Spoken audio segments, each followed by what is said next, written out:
IT learning tuts को subscribe करें और बेल के निशान पर क्लिक करके नए आने वाली लेटेस्ट वीडियो को हासिल करें। शुक्रिया।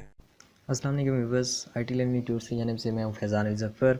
इस नए वीडियो ट्यूटोरियल के अंदर हम ये जानेंगे कि किस तरह हम अपने मोबाइल के अंदर से एमपीटी फ़ोल्डर्स और जंक फ़ोल्डर्स को रिमूव कर सकते हैं। क्योंकि जब आप मोबाइल इस्तेमाल करते हैं तो बहुत सारे फ़ोल्डर ऐसे होते हैं जो यहाँ पे बाय डिफ़ॉल्ट सिस्टम की वजह से बन जाते हैं या वैसे ही आपके क्रिएट किए होते हैं, और वो बहुत ज़्यादा फ़ोल्डर आपके मोबाइल के अंदर मौजूद होते हैं और उनको एक एक करके आप डिलीट नहीं कर सकते, या उनके अंदर कोई ऐसी चीज़ होती है स्पैमिंग की जो आपके मोबाइल को इफ़ेक्ट कर सकती है, तो आप उसको किस तरह रिमूव कर सकते हैं।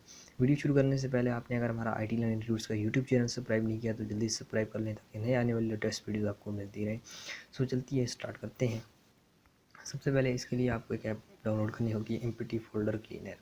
जो मैं इस्तेमाल कर रहा हूँ वो है मूव अमन केम की, और इसकी 100,000 डाउनलोड्स और 4.4 रेटिंग है, और मैं इसे भी ओपन करने जा रहा हूँ। तो इस तरह की और भी आपको फाइल्स मिलेंगी एमपीटी फोल्डर क्लीनर के नाम से, लेकिन मैं इसे यूज़ कर रहा हूँ, आप किसी और को भी यूज़ कर सकते हैं। तो सबसे पहले आपने क्लीन के ऊपर क्लिक करना है। तो क्लीन के ऊपर क्लिक करेंगे तो ये देखें आपके अंदर मोबाइल के अंदर पूरी स्टोरेज को स्कैन करेगा, और जितने भी फोल्डर होंगे उनको यहाँ पे उनकी फ़ाइल की लिस्ट यहाँ पे शो करेगा कि आपके मोबाइल के अंदर कितने फ़ोल्डर्स बने हुए होंगे। आपको वो भी पता नहीं होंगे कि एमपीटी फ़ोल्डर्स, कुछ फ़ोल्डर्स तो हाइड भी होते हैं। तो 29 आइटम्स थे और वो डिलीटेड हो चुके हैं।